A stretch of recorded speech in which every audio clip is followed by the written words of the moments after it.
Bonjour et bienvenue sur netpreuve.fr pour tester votre orthographe.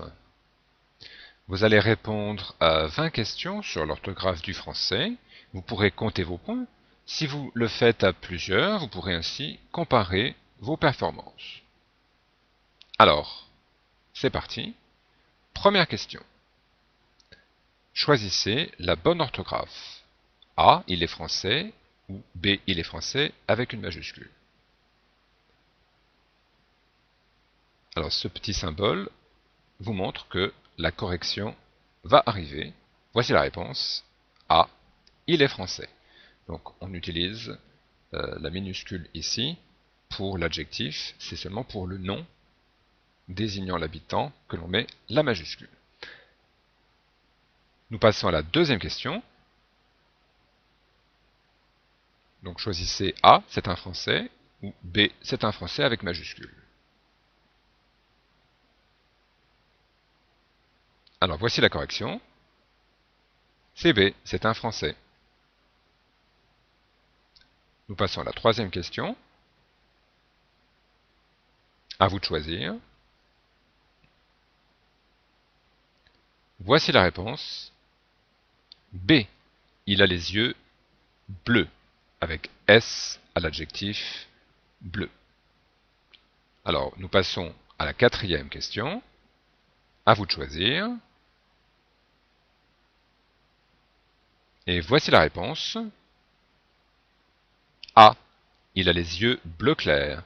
Ici, en fait, comme il y a une précision sur la nuance de l'adjectif, de couleur, donc les deux adjectifs sont invariables dans ce cas-là.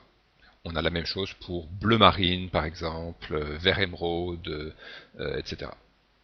Alors, passons à la cinquième question.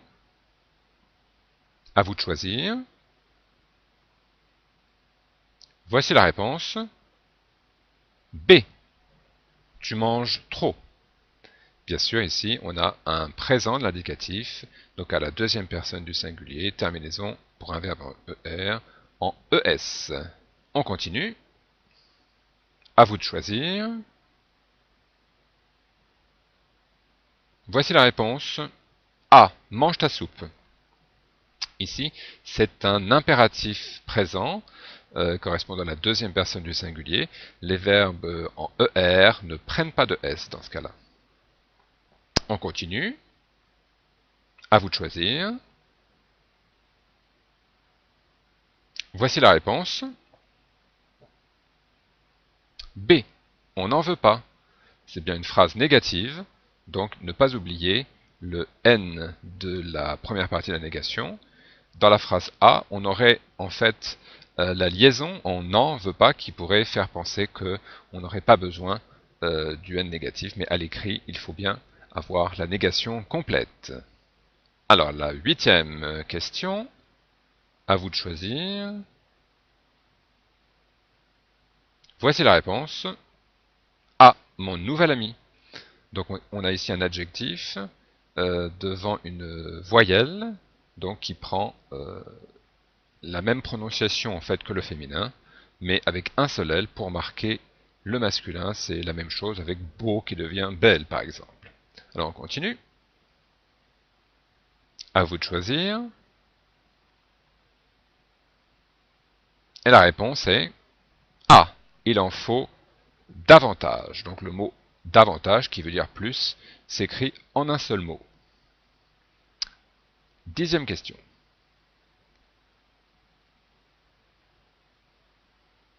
Voici la réponse. A. Il se promène. Il s'agit bien ici d'un verbe pronominal, donc avec l'orthographe SE et non pas CE qui se trouve devant un nom, ce étant un démonstratif. Onzième question.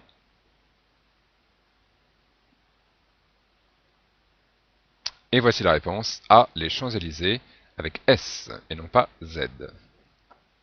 Douzième question. Voici la réponse.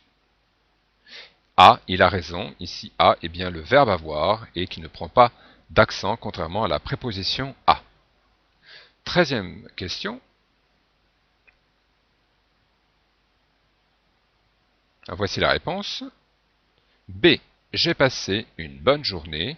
Ici, on a bien le participe passé après l'auxiliaire avoir, qui va se terminer par E accent aigu pour le verbe passer. On continue.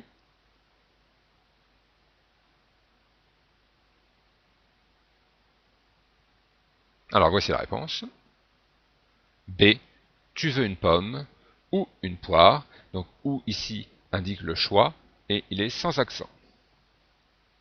Contrairement au mot qui désigne un lieu, par exemple où vas-tu, ou l'endroit où je vais, qui lui aurait un accent sur le U. Continuons.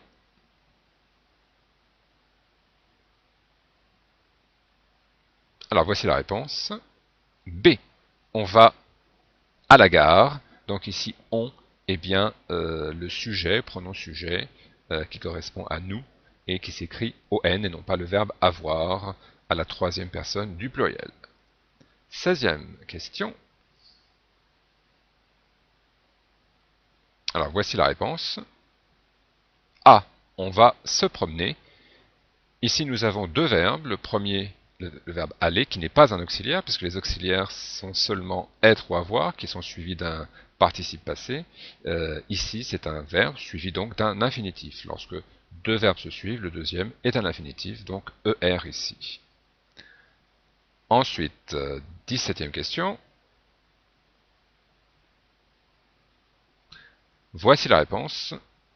A. Il m'a parlé.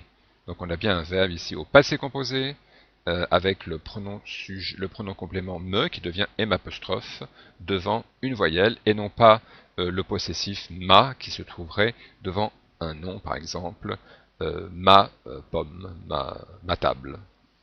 Alors on continue. 18e question. Alors voici la réponse. B. D'accord, mais à condition, j'ai oublié le A ici, à condition que j'ai de l'argent. Alors pourquoi AIE? Parce qu'en fait ici, à condition que est suivi du subjonctif, et donc que j'ai AIE, eh bien le subjonctif présent du verbe avoir.